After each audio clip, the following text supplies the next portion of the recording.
I don't get why women think that men are afraid of commitment in marriage when we don't understand what has changed. 30 to 60 years ago, the natural next step for a man was to meet a woman, build a home, and build a family. Like that was literally the goal. But over the years, something has drastically changed. There are many things that have changed, and I'll get to that. But today, men are moving very carefully and cautiously before they take that big step into marriage. And it's not because they don't want love and legacy, but they have seen what can happen to your life when a marriage goes wrong. They have seen brothers, family members, friends lose their money, lose their homes, lose their children. Like they get it. So they are moving more cautiously because it's a huge risk. And at the end of the day, they know it ain't no real benefit to get married. Men have gotten so smart over the years, and that is because you all talk to each other and tell each other about your experiences. So now you're focusing on you,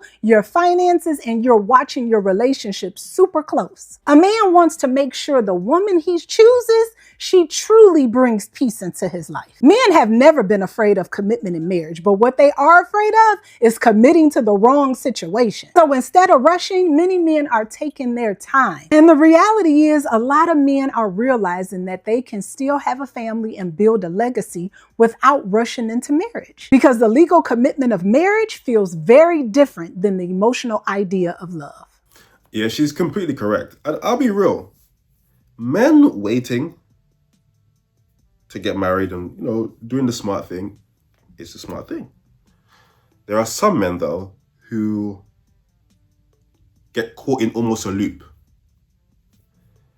A lot of young men today are saying, man, I'm gonna wait. I'm gonna grind, get some money, and then I'm gonna go out when I have enough to offer and I feel confident and assured in myself enough. I'm gonna go out, find the right woman. There's a percentage of men who, during that waiting time, they might build something or they might become decent earners.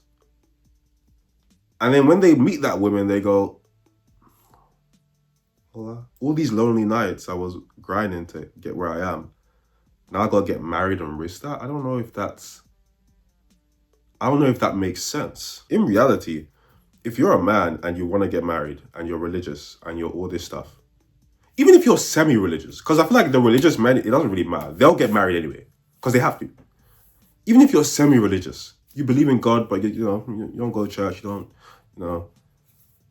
probably better off getting married younger, finding your woman when you're broke. It is more difficult. Women can be a distraction when it comes to building your career, whatever the case is, or if you want to be an entrepreneur. But the more money you make, the more things you start to own, especially if you built it alone, you become very attached to what it took to get there. And you're not gonna wanna risk it in marriage. And you're gonna start looking at things way more logical, which again, it isn't bad, but if you want marriage and you want that stuff, it's not good for it. It's not good for it. You have those men who, like I said, they're waiting and focusing on themselves first, getting their finances in order, getting their physique in order, getting their mental health in order. But then you have other men who are just like, I'm good. Anyone else been single so long they just don't want to deal with it? The last thing I want is a good morning text. I don't want to answer questions to why I'm taking a nap. I'd definitely settle with an activity partner. But as far as doing life with another person, just doesn't.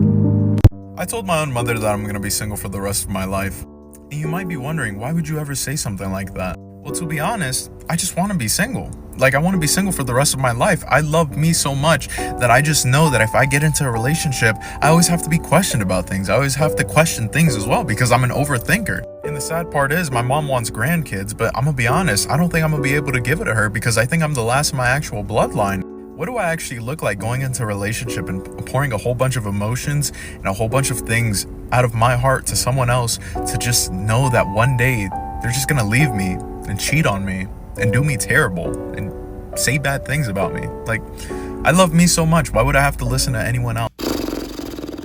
And this is men of all ages. You guys know, I don't agree with this ideology, okay? If this was, my nephew, these last two guys, they look early 20s. I'd put my arm around them and I'd say, look, being single is very free. Your time is yours. If you're someone who's working, maybe you have a side business or whatever, you can put all your time and effort into that shit and nobody can say anything about it. It's easier for single men to grind and make money because your time, again, is yours and you can sacrifice all your time and put it all into your passions and your hobbies. If you genuinely believe that you're one of those people that can be like alone forever and that's what you want to do, no problem. But if you're saying this out of anger or you're saying this out of fear, like the last guy, oh, she's just going to cheat on me anyways, that's not necessarily true. You don't know that. That's something that's trauma-based. You might have to go work on that. You might have to go to therapy. Because again, like I always say, when it comes to being alone and the people who preach being alone and there are two types of men, generally speaking. There's the hurt men, and then there's the men who are really about that life. They're in a cabin somewhere in the woods. That's the life that they want. If you're hurt, you should be able to understand that and work on it. Because you can find a woman that's not going to cheat on you. If the problem is, oh, these women are going to cheat and these women you can find a woman that isn't going to do that. I'm tired of seeing all the comments from men talking about how they shouldn't be approaching and how it's this double standard now and women have told men to not approach, because these comments are just reinforcing very negative narratives and it's not helping anyone. I'm sorry you all feel this way, but what I am more interested in exploring is why is it that us now as a collective society, people in general, just don't have the social skills anymore to go up and strike conversation with strangers. Like, why are we all so afraid to just put ourselves out there? And I don't even mean romantically. Like, this can be applied to building new friendships and connections in life. You go out, you go to a bar, you go to, I don't know, a park, like no one's coming up to you and just talking to you, especially if you're in a group with your friends. Like, think about how intimidating it is to like permeate into that social circle. And I'm just kind of like, what can we do to make those experiences not intimidating to approach? Or like, how do we create more inviting, welcoming spaces? Or how do we signal like availability to people that we want to be approached, just generally speaking, like not even romantically?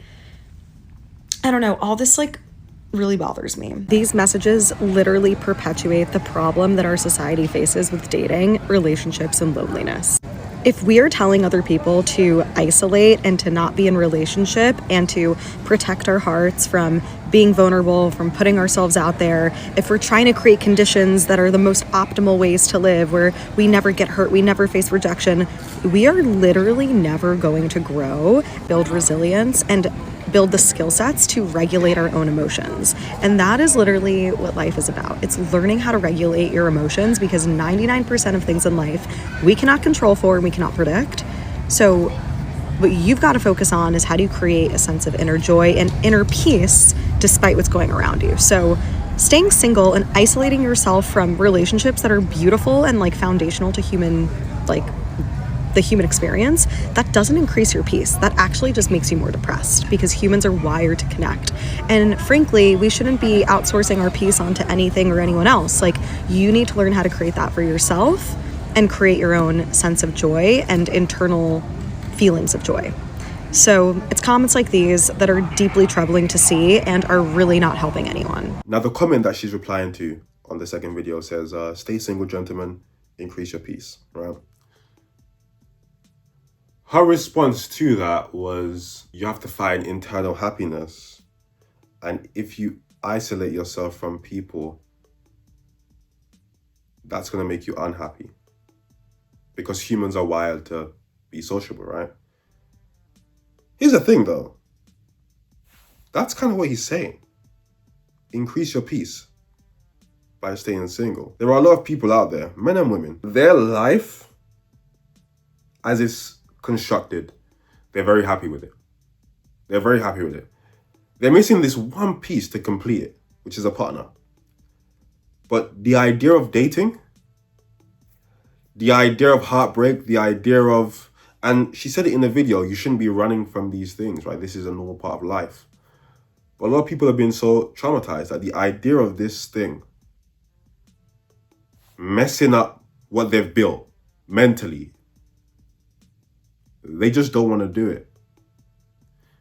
It's like me with Arsenal, right? I look at my life and I'm like, damn, man, everything's going so good. And I watch Arsenal play and I feel like my life is shit. After watching Arsenal play, I feel like my life is nothing. What's going on? I'm watching this team, I'm so depressed. I'm so down. I'm so angry. And I'm like, but everything is going so well. And it's just this one thing that's just ruining everything. And I feel like that's how a lot of people think with relationships. Is it the right way to think? I don't believe so. But it is what it is. Hey ladies, y'all be safe out there. I just watched this video of this dude basically saying that a lot of men really do not like relationships. They really don't want to be in them. The only reason why they're in them is because the women want to be in them. And then he goes to say that men really just want to have fun. Like they are just looking for fun times. They really don't want relationships. And the reason why a lot of men get into relationships with women is because they know guaranteed that they're going to be able to have fun with this woman. Like they're not going to have to go search for it. It's right there in front of them. Then he goes to say, we just like to have fun. We don't want to settle down. We just want to go from women and women and women and women. But if you love to have fun, that means that not only would you have fun with the women, you are willing to have fun with men as well. Like, I really be real cautious of the men that just like to have multiple women or just like to have fun all the time. Because those really be the ones that will go to the men. Like, they will go wherever the fun is, they are willing to go. And I feel like dudes that, especially the ones that are like serial cheaters that just can't stop cheating, that just can't stop messing around, those be the ones that I do not trust around my children. I don't trust them around kids at all. Because I feel like they are willing to have fun with whoever. They don't care who it is. Like, they'll do whatever it takes in order to reach the limits that they're trying to reach. They are willing to do that. And they don't have no off button to it. Like, there are no exceptions. Ladies, be safe out here. These men, they ain't right. This is one of the most ridiculous takes I've seen. My initial reaction was gonna be, damn, a lot of these women only believe men when they perpetrate negative things about men. So that's when they're like, oh, a man said it, so it must be correct, right? Men who cheat are now potentially gay and child molesters. That's just stupid. That's just stupid. And it's a shaming tactic, obviously. In reality, the men who sleep around are quite desirable. It's why they can sleep around. And they're trying to shame those men into not doing that anymore. They are who they are, man. They cheat, they sleep around. It is what it is. The idea that they're potentially gay and child molesters, again, man, I eat so much chicken. I must be a vegan. And I'm not attracted to men that hit on me while I'm at work because what the fuck do you like about me working?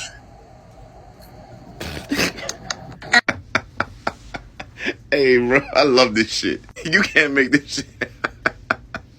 Ma'am, he doesn't like the fact that you're working. He just likes you. It doesn't matter in what location you're in. But it makes perfect sense why you don't have a husband, bro. With that mindset, man, what else do I expect? But you strike me as a woman that likes to block her own blessings by saying or doing stupid shit like this and crossing men out or, not even giving them an opportunity simply because where they met you and they had no control over that, which makes no fucking sense. That's like me saying, I hate when women flirt with me at the laundromat because what about me doing laundry makes you attracted to me? Like the way I come up with some of this shit, honestly, it's actually really creative. And I think if y'all put that same effort into creating these bullshit takes into something more productive, you wouldn't be in the position that you're in. Like if you took the same amount of energy and put it into an actual healthy functioning relationship, you would be happy. You would find exactly what you're looking for. But some of y'all think Prince Charming is supposed to fall out of the sky and land right in front of you. Like there's no work that has to be put behind it. But you know what? I'm wasting my goddamn breath because I know she ain't gonna listen to shit that I'm saying because I'm just a normal guy.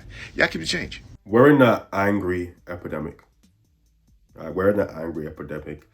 A lot of women are, the most freedom they've ever had, the most money they've been able to make. Opportunities endless. But a lot of them are angry. Also the most peaceful time to be alive, by the way. So all this, it's never been better than it is now. I'm talking about the last 50, 60 years, right? Before that, it was all bad. Everything's improving, but they're angry. And this is where a take like this comes from. They're at work angry. At work angry. Someone approaches them at work. Why do you approach me at work for?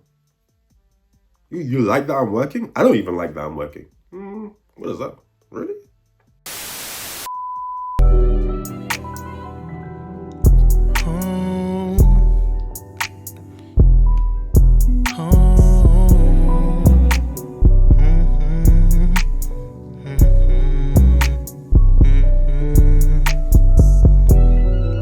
This liquor got me in my zone. Now I'm blowing up your phone. Blowing weed, smoking the ozone. I just can't let this go. This liquor got me in my zone. Now I'm blowing up your phone. Blowing weed, smoking the ozone.